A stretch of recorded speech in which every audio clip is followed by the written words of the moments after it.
Hello, you're welcome to this lesson. We are going to discuss primary 5 work. There is some bit of P5 work which did not appear in the first booklet of term 2, and it came as a small booklet. It's the one that we are going to be discussing right now. If you got it from school, if you did not get it, then you're supposed to go and pick it. Come and pick it so that you can have it. This small booklet gives us the topic that is about the road to independence. Remember, it follows the other one that we finished to talk about. That is how Uganda became a nation. Here, we are going to be looking at, we shall begin by understanding the meaning of the word independence. Before we understand the meaning of the word independence, we need to first understand that we should be able to write independence the way it is on the board. Meaning we should be able to write the correct spelling of the word independence. So independence simply means the state of being free.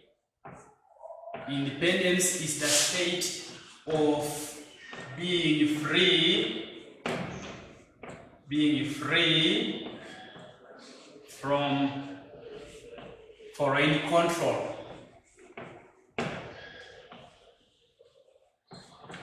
That is what we are looking at as independence. Meaning, in this topic, remember in the previous one, we were looking at the colonialists coming and they ruled Uganda. Therefore, we are now looking at how in this topic, how Ugandans were not now happy with the way they were being taken, and we shall be looking at how Uganda now prepared herself in order to get what we call independence, that is to rule herself, to be free from the colonialists, such that the colonialists could now remain or leave Uganda and was now to be ruled by another Ugandan. That is all about what we are going to be talking about or looking at in this topic of the road to independence. Therefore, we need to first understand what we call the characteristics of colonial administration. The characteristics of colonial administration, we're looking at things that, what was characterized in that colonial administration. Characteristics of colonial administration.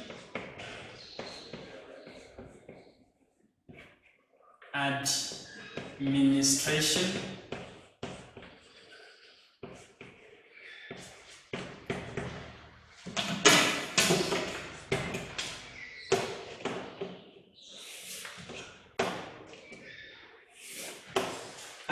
We shall be having a lot of things. The colonial administration was having things like taxation. That is, you will find that when we were looking at the other issue of the signing of the agreements, we said during the signing of the agreements, we looked at very many agreements which were signed in the previous topic. Like we talked of the 1900 Buganda Agreement, remember? We talked of the 1900 Toro Agreement. We talked of the 1901 Ankole Agreement, and we also had an agreement signed in Bunyoro. You will find that in those agreements, there was the British who were ruling Uganda introduced taxation, and we understood why did they introduce taxation. So this was a characteristic which we saw there. And then we also have what we call we are also going to look at what that was the change of the economy, that is the change of the country, that is we shall be having the changes that took place in the economy. And then of course we have the introduction of foreign laws, meaning that people were now ruled based on the foreign laws. Foreign laws as another characteristic. People were now ruled, or these colonialists were using the foreign laws in order to rule or to govern people. And of course, we also have some areas whereby they used force, that is forcing some people to do their work. That brings what we call forced labor. We have it as forced labor, and then lastly, we shall be having what we call indirect rule that these people introduced. And we said for us in Uganda, mainly the British used indirect rule, that is to get as a way of ruling or administering very many parts of Uganda. In our next page, that is page 30, it is reading us 38. Of course, this is a continuation of the other one. You will find that it's giving us the introduction of taxation, whereby we talk about this.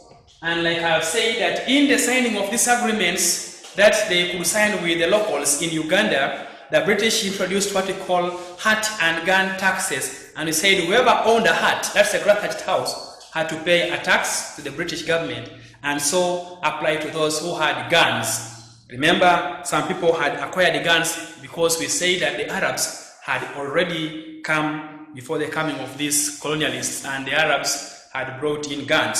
So most people had acquired guns, and of course, people now had to pay these taxes to the British. And then we have, in the change of the economy, we are saying that here there was a change from barter trade into what we call monetary trade. Monetary trade, this one deals with use of money as one or as what is used in exchange with what you want. Money was now used for one to buy what he or she wanted. That is what we call monetary trade.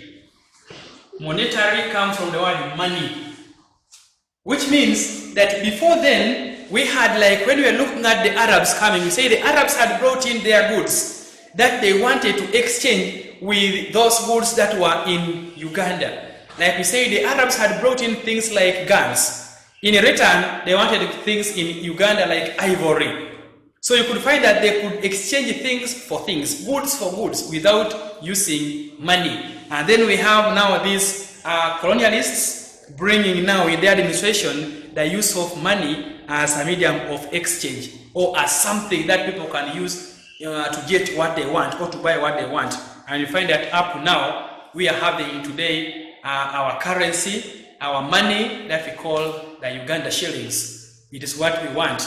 You will find that barter trade, much as it can exist, but it's at a very lower levels. It's a very, very minimal.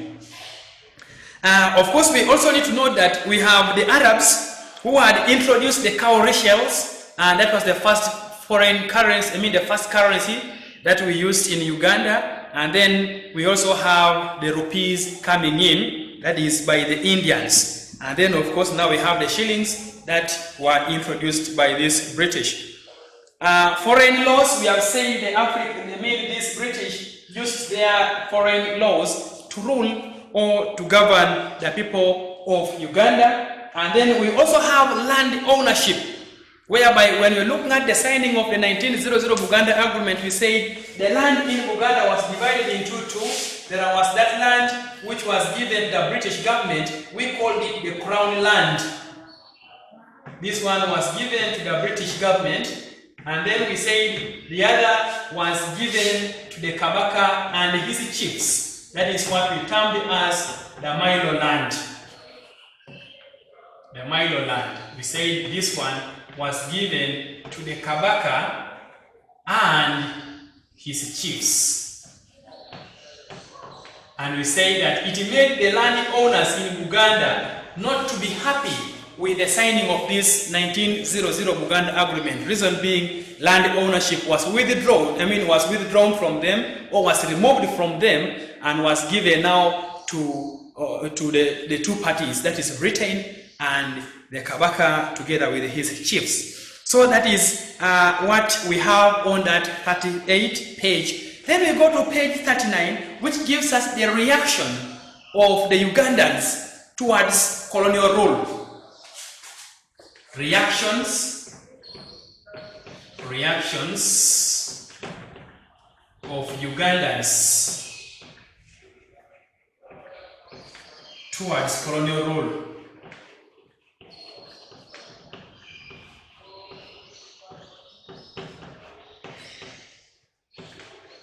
Like I said, we are looking at how Ugandans started reacting towards the colonial rule, in that they now led themselves to what we call self-rule, that we are calling independence, being free from any other control.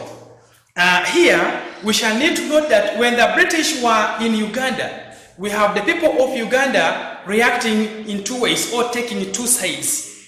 There are those that, we shall say, some people collaborated with the British. Of course, we call those ones the British agents. Some people collaborated. Since they collaborated, we can call them the British collaborators. We shall call them British collaborators. Or we can also call them the British agents. A collaborator or an agent is a person who supports the ideas of another person that he or she believes are right or are good. Whereas now, we shall also be able to note that some people did not collaborate. Instead, they resisted. So we shall say some resisted. Of course, these ones are the ones that we are going to look at as the British resistors. They refused the ideas of the British. Now, we shall be looking at, we shall begin by looking at those that collaborated, that worked hand in hand with the British. Here, we are going to have names like Semei Kakungulu, who helped the British to extend their policies towards Eastern Uganda.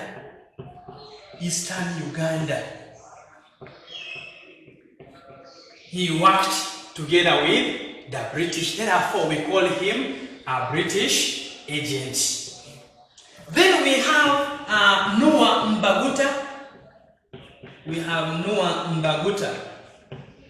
Noah Mbaguta was from Western, that's from Ankole, who helped also the British to spread their policies towards Western Uganda. So this one helped them to extend their rules or their policies towards Western Uganda. And then lastly, we shall have the last person, that is Sir Apollo Kagwa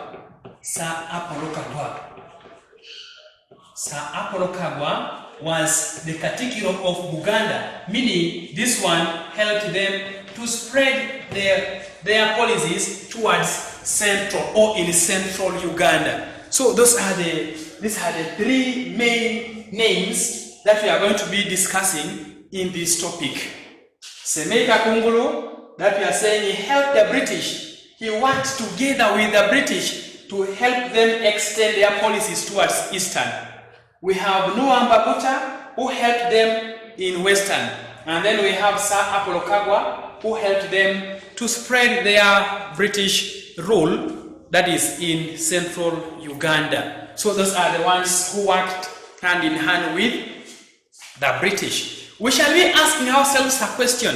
Why did these people here collaborate with the British? Why did they accept work with the British? Of course, you will find that some of these people wanted fame. They wanted to be famous, to be known, to be seen that so-and-so works with the British. You see, there are some people who have that kind of tendency. Someone like that will be a way of him being maybe respected, or that is his fame. So these people wanted that fame, to be famous. That's what we call prestige. Secondly, these people hoped to get gifts. They thought by working with these British, and since these British were from rich countries, I mean from Europe, they thought they were going to be given a lot of gifts, which of course some of them could get. So that is one of the things that made them to work together with the British. And then we now have this that we call resistors. Resistors, of course, we are going to look at three people still. We shall have the king of Bunyoro. The title given the king of Bunyoro is Omukama, and the person was Kabalega. So we shall have this as Omukama Kabalega. And then, of course, this one was for Bunyoro. This one was for Bunyoro Kingdom. This was for Bunyoro Kingdom. And then we also had the King of Buganda. The kings of Buganda are the title for the king of Buganda is called Kabaka. Therefore, we had the person having the name as Kabaka Mwanga. That was the king of Buganda, who also refused the idea of the British. So this one we have said he was for Buganda. Then lastly, we shall have Chief Awich. Chief Awich, I know this name is new to you. Chief Awich. This Chief Awich was the chief of Acholi. By that time, he was the Acholi chief. You will find that the British had tricked the Acholi into believing to hand in their guns for registration. Remember when we were looking at the Equatorial Province in the previous lesson, in the previous topic, we said Equatorial Province, we had people like Sir Samuel Baker, who were the governors. And we said during his time, he could protect the Acholi people from the slave traders, and he had given them the guns. So you'll find that this Acholi had guns, which the British wanted to withdraw from people in a tricky way. So they had tricked the Acholi that hand in your guns, we want to register them, then after us registering your guns, we are going to give them back to you, as a way of removing guns from the Acholi, such that they could now go and rule them. But the chief of Acholi was so wise that he sensed danger very fast, so he mobilized his people and said, no, these people are using a trick to disarm us. To disarm means to remove a weapon from a person such that the person becomes harmless, armless and harmless. That is what we mean by disarming. To remove a weapon from the person, so that the person will no longer again be dangerous. Like someone had a gun, now they have used maybe a trick or force to remove the gun from you. You become harmless, you are disarmed. So it was a trick to disarm the Acholi, but we are saying that their chief realized it was what?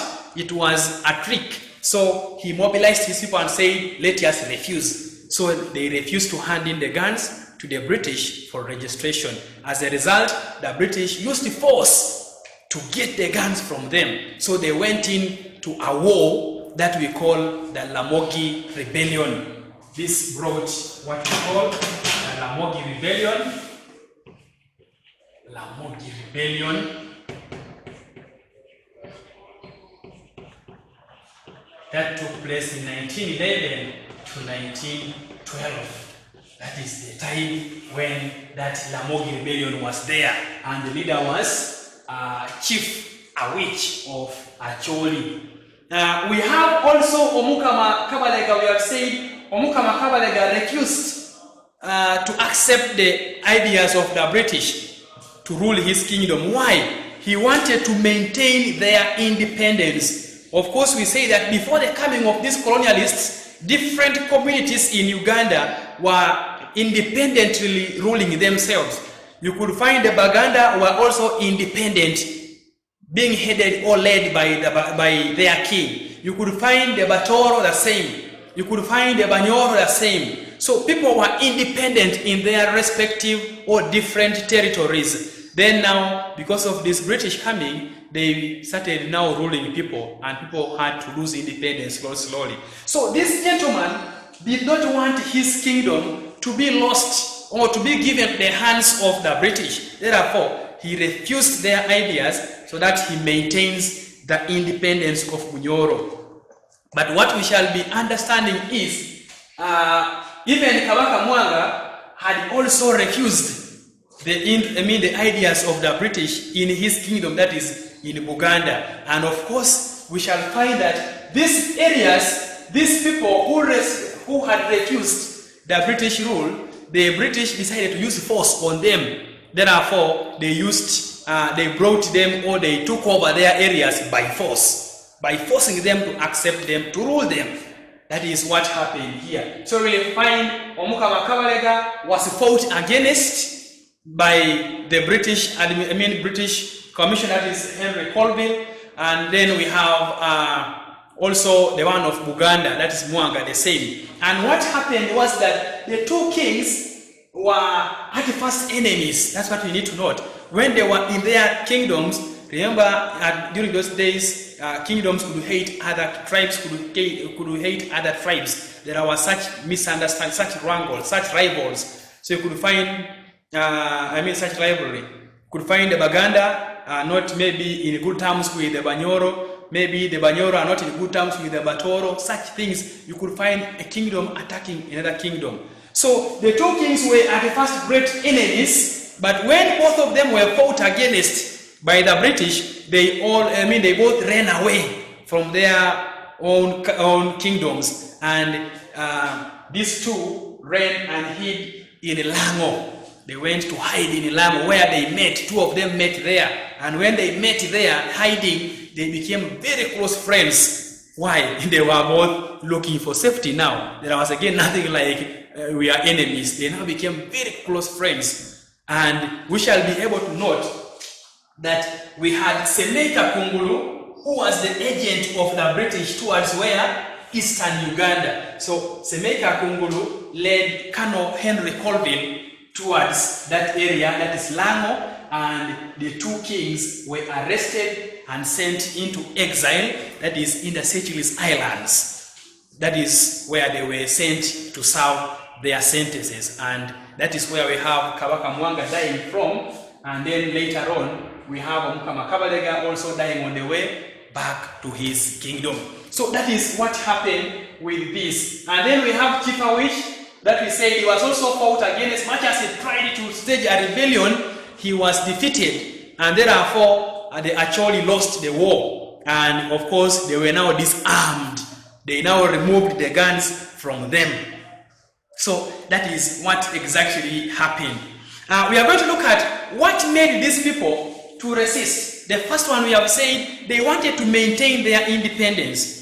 The next one says there was forced labor. So these people were not happy with the way the British were forcing people to do the work. And then we have also paying heavy taxes. We talked of taxation being imposed in the signing of the agreement.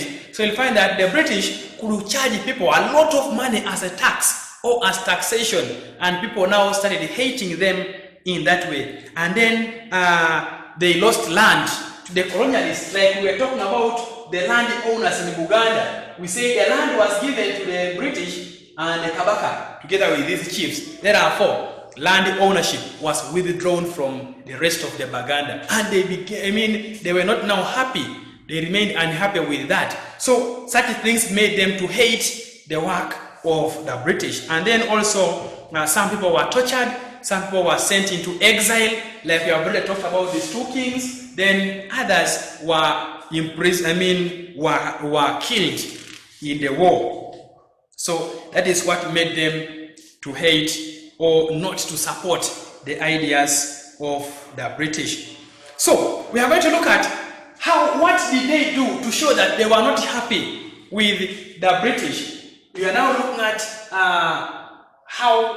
the reactions. Remember, we are saying the people reacted in two ways. There were those who worked together with the British. We have called them collaborators or agents. There are those who refused the ideas of the British. We have called them the British resistors. Therefore, we are having ways Ugandans showed that they were unhappy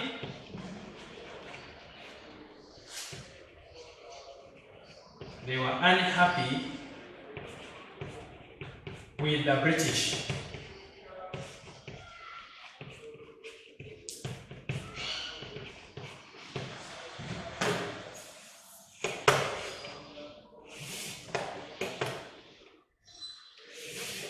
We find this information on that page 39. where is the Africans? When we talk of the Africans, of course we mean the people in Africa. Uganda is an African country.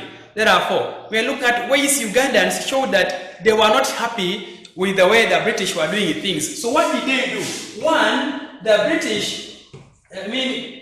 Ugandans held demonstrations. So we can say through holding demonstrations,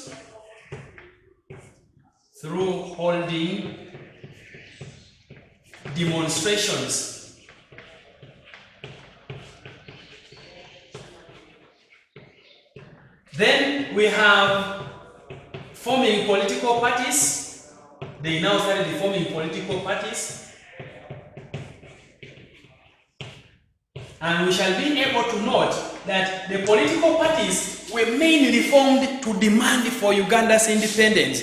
They now wanted Uganda to be ruled by a fellow Ugandan, not again Uganda to be ruled by the British. So they started forming political parties. We shall be looking at those political parties. Then we have boycotting. By boycotting, meaning they could refuse to buy the goods from the shops of the British. They said they could connive. They say, let us not buy things from them. Let's not be talking to them. Let's not do anything. That's what you call boycotting. You agree as a group not to do something so that the other one feels the pain. So that is what happened. You will find that people could boycott. They say they could agree not to buy any goods from the shops of the British. They say if you want to buy something, we go to the shop of the fellow Ugandan. So you'll find the British people could remain there in their shops waiting for the customer. No customers. People are going only to the other shops of the of the fellow Ugandans. So that is an example of what we call boycotting. So we say they boycotted. That is another one. And then they staged riots. We can say by rioting. And then staging rebellions. By staging rebellions. For example, we have talked of the Lamogi Rebellion. That is resistance against certain policies. So such things also took place. We also need to understand that these rebellions that the Ugandans staged, for example, we have Omuka Makabalega staging what we call the Nyangire Rebellion. Nyangire Rebellion. That was the one for Omuka Makabalega. And then we have Kabaka Mwanga staging what we call Mwanga's resistance. Mwanga's. We simply call it Mwanga's resistance. And then the one of Chief Awich, we have already called it the Lamogi Rebellion. So we shall be able to note that all these rebellions which were staged by the Ugandans were defeated by the British. Of course, we shall be able to give reasons why the rebellions in Uganda were defeated.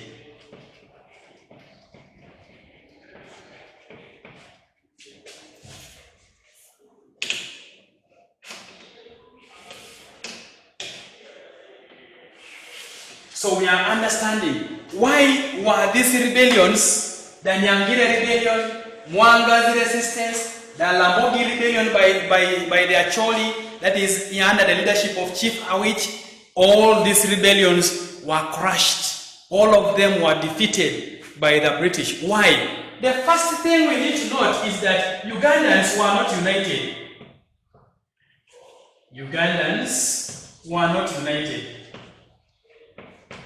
That is the first reason. Remember here, we said Semeka Kungulu led Henry Colville. Henry Colville, who was the commissioner, he was the administrator. So we had Semeka Kungulu, who was a fellow Ugandan, leading the British to go and arrest his fellow Ugandans. who were trying to hide in Lano. So such things show that there was no unity among the Ugandans, which made now the other ones to win, because other Ugandans could again support the other instead of supporting their fellow Ugandans. No unity. Next is, you will find that the Ugandans did not have better fighting skills. Ugandans did not have better fighting skills. We can say Ugandans lacked better fighting skills. Better fighting skills. This is what we can term as tactics. Ugandans did not have those tactics of fighting compared to the British, who were trained enough. They had better training. They had better skills. If it means going on the ground, taking cover, but now the Ugandans didn't have enough or better fighting skills, and as a result, they were shot. They finished them, and of course their resistances ended there. Next, we are continuing. We shall be able to say that Ugandans were using weaker weapons. Ugandans were using weaker weapons. Now, I want us to compare the two things. You will find that the British could use dangerous weapons, dangerous guns for fighting. For us in Uganda, you could find people going in for a war with an axe, with sticks, stones, spears. The other ones are having guns going into a war with such local ones. You are going with a bow and arrow, the other one is shooting a bullet on your head. So you could find that such things made our resistances in Uganda to be defeated or to be crushed, and of course the British won. So those are the few reasons that we can have for now. We have said Ugandans were not united, the Ugandans lacked better fighting tactics or skills. And then we are saying Ugandans were using weaker weapons compared to the superior ones, compared to the powerful ones that the British were using. We are having that question, that very page 39, it's giving us why did the British want to rule Uganda? And there we are giving answers. One, we are saying that they wanted to get raw materials from Uganda. Remember, these British had a lot of industries in their home countries which could process these raw materials into other goods. So they wanted raw materials that they take to their country and they process them into other goods. They also wanted to get cheap labor, that is to get some people from Uganda that they could use to help them do their work. That is what they call cheap labor. And then, of course, they had their goods that they wanted to sell, and they had to bring them to Africa to have them sold. And there was no way they could bring them to sell without them ruling a country in Africa. So they had to first get a country to rule, like they had to first rule Uganda, thereby becoming easier for them to bring their goods, and they sell now in Uganda. So those are, among others, the reasons as why these people wanted to have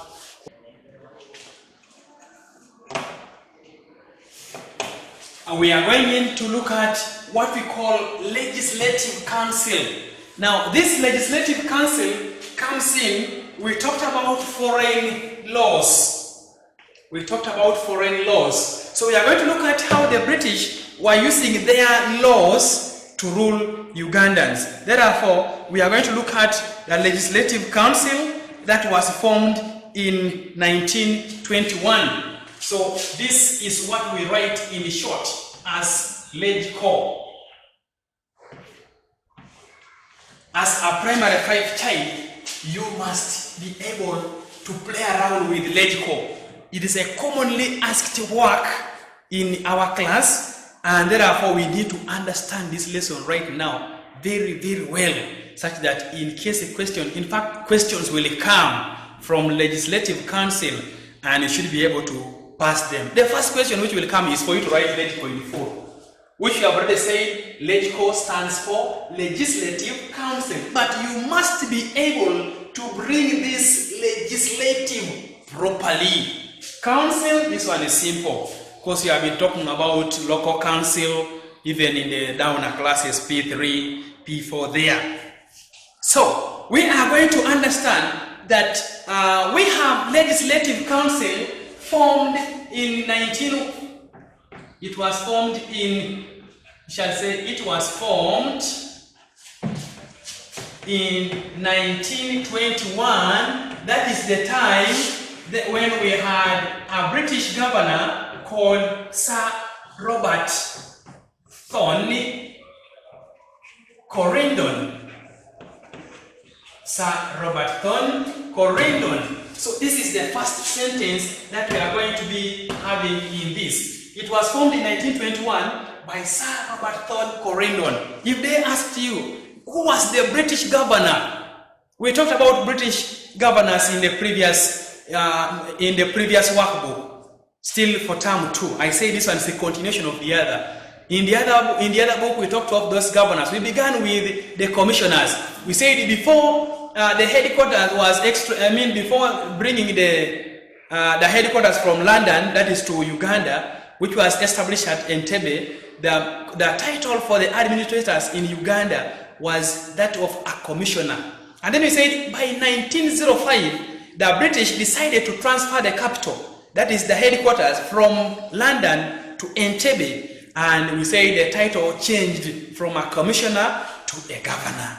So we had this governor, Robert Thorne Corendon. In his term of office, the Legislative Council was established. But what is this we call the Legislative Council?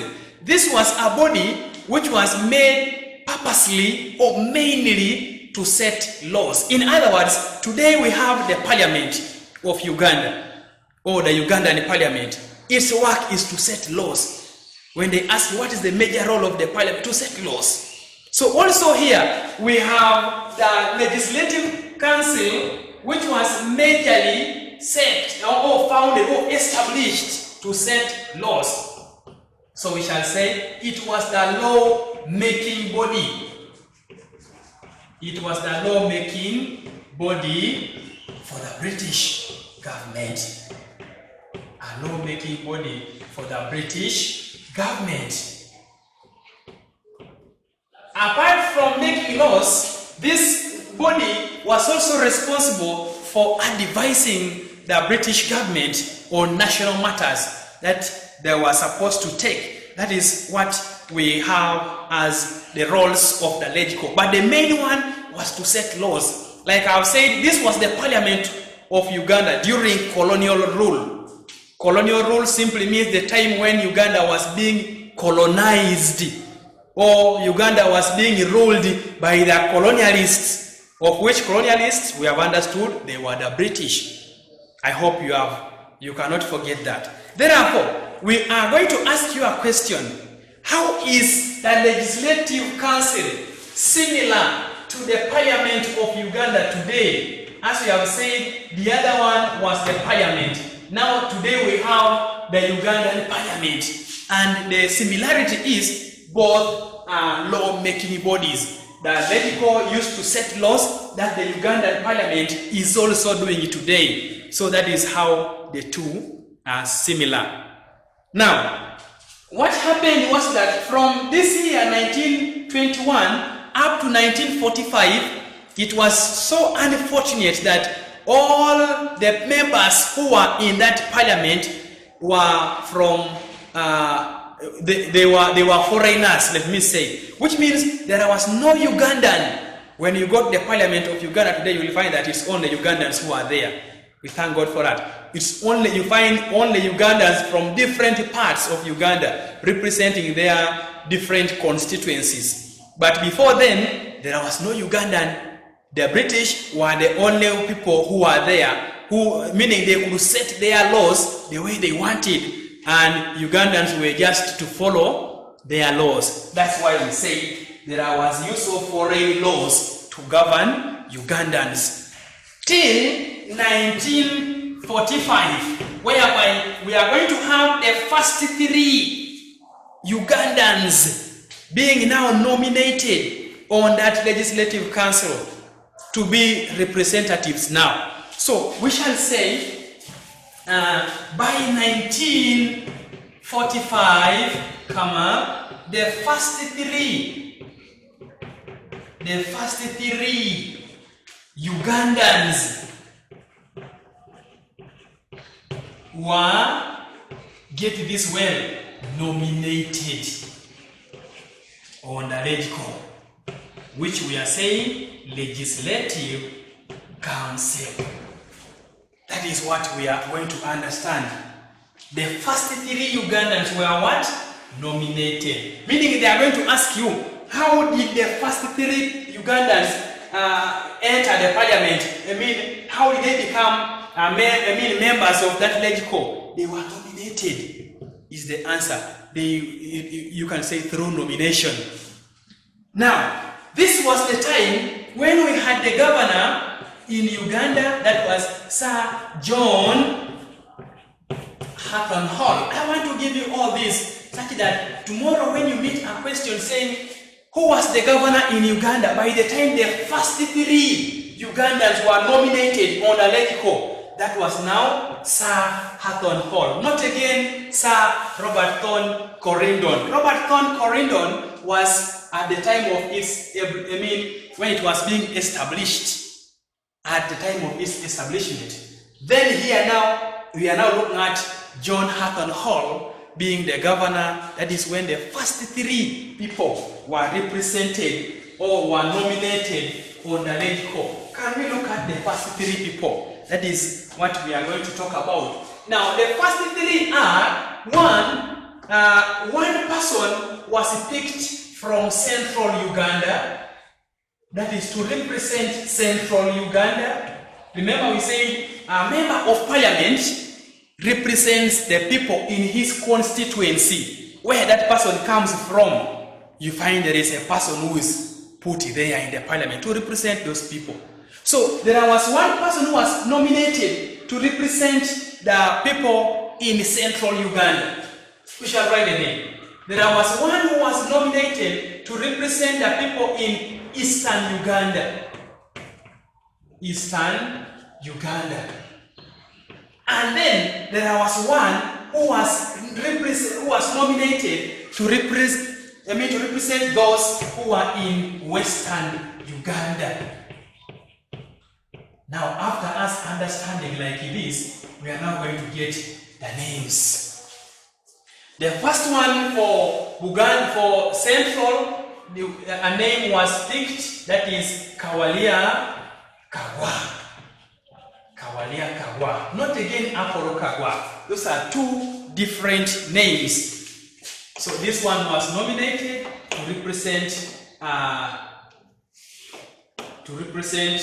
Central Uganda. And then we have in Eastern, we had Yekonia Zirabamzali.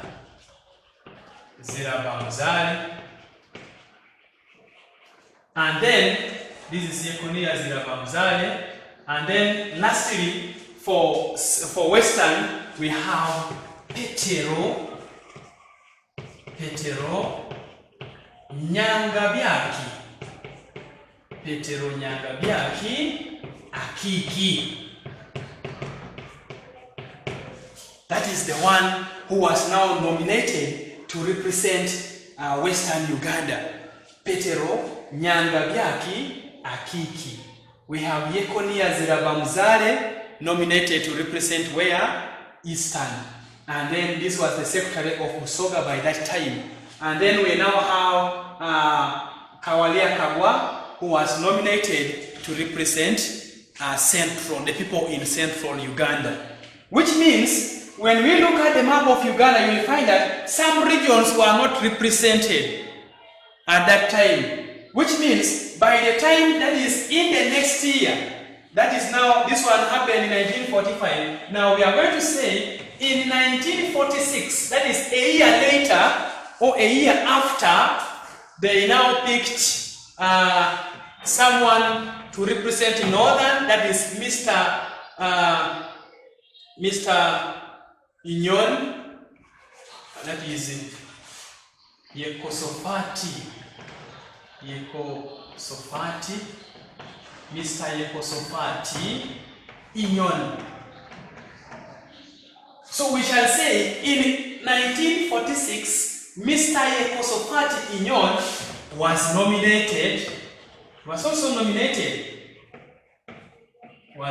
nominated to represent where? To represent Northern Uganda now. Northern Uganda. So at least the people of Northern Uganda were also now what? Represented on the Legislative Council, meaning they were now also having a representative in the parliament. Remember I said that was the law-making body at that time. But remember, this one came later on, a year after. But when we talk of the first three, these are the names.